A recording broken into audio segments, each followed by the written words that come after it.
I just got these new upgraded valve springs from Benz Injection and thought it would be a great idea to make a video showing both the comparison of the upgraded valve springs compared to the stock valve springs and kind of go over some tips and tricks that will help you install these valve springs if you were to do this on ahead with the engine still in the car. Stock 606 spring is on the left, whereas the Benz Injection upgraded spring is on the right. Upgraded springs are about 50% stiffer than the stock OM606 springs. However, I did not measure any technical data, so no install rate, no lift rate for the new upgraded springs. I hope this video does serve justice in showing these springs are stiffer, these springs are beefier, and overall they're going to be an upgrade. And this upgrade is really viable to anybody since the stock 606 springs aren't too strong. It's fairly easy to experience valve flow. With the upgraded valve springs being beefier and being stiffer, you won't experience valve flow, or it diminishes the chances of experience valve flow. You shouldn't experience it as much. The idea being, with the stiffer spring, the valves can't hang up. They can't hold open, which is what valve float is. Now I have the stock 606 spring on the left again and the upgraded spring on the right. And the first characteristic I want to point out is just how beefy the coils are. The diameter of the coil themselves on the upgraded spring is a lot larger. Now here's the stock 606 spring. I'm trying to contort it here, I'm trying to flex it, I'm trying to visually show you guys how much effort is being required in flexing this spring. It's not too much.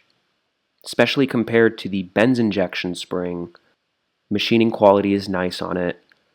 It's giving me quite a bit of resistance.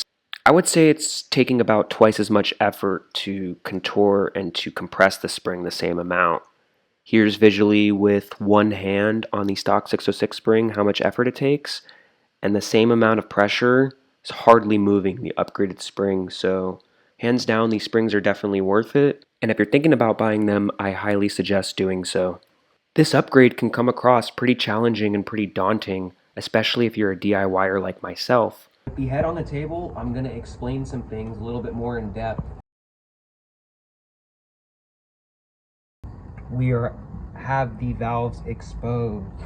You're using this tool, this comes in handy. So this tool will actually thread in to where your injector will go, where it will normally go. That one's bad because I haven't cleaned it out. But there we go. So when you're working on the valves, you know, if you're not at top dead center, if you don't rotate the engine, you're going to use this tool and or this tool. So this tool will be able to hold the valves up when you decide to work on these. And this is how they're grouped up. These four, these four, these. What you're going to do is you're going to screw this tool in firstly, and you're going to add compressed air. Now, since we already removed the girdle, we already did that at top dead center. So cylinder 1 and cylinder 6 are already at top dead center. So you don't really need to do this for cylinder 1 and 6, but it's a good idea. Shop air goes in, and then now we're able to take our overhead valve spring compressor and jimmy rig it. There's a problem with using this tool though for the first cylinder. The problem is only one hole lines up. So as you can see, there's not a space for me to line up both holes to get this even. So you kind of have to rotate it and adjust it as necessary. And I'll do that on the first one and show you guys exactly how to do this on the hardest one. So here's what I did. I took my spacers. This is the M6 by 1 thread pitch. Let's get this lined up. I just kept it a little loose because I still want to rotate it and adjust it to my liking. Now I'll take this other one, and the bar passes through here, so we just have to make sure it's lined up enough. So I'm going to try and go for this one.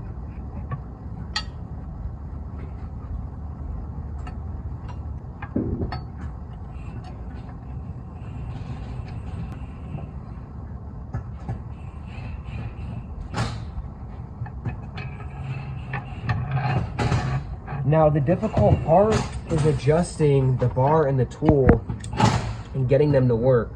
But I found out it is definitely possible with just a little ingenuity. So for example, this one, if I have the bar just a little bit up more, I'll be able to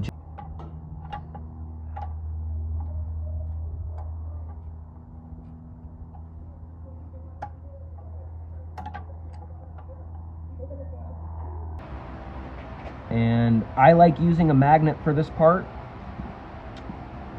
What I'll do is I'll compress it, I'll expose the keepers, and I'll use a magnet to get both keepers, and I'll slowly decompress it. And now you're able to remove the two keepers.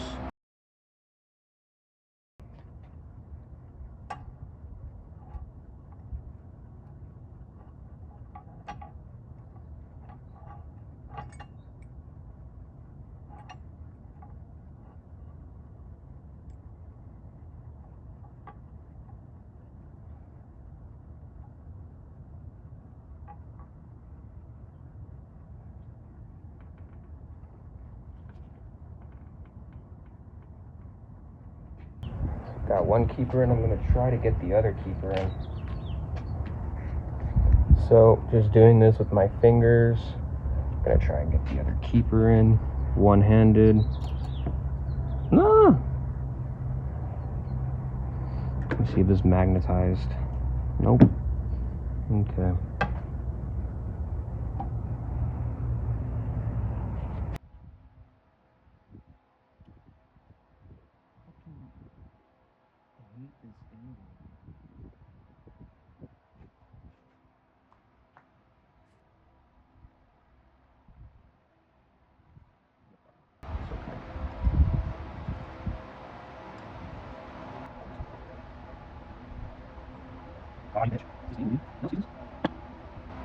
There we go.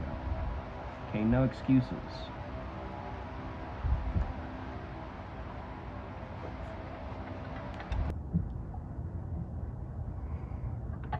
And there we go. So now, as you can see, this valve is done. The keeper's in place. The valve spring's good to go.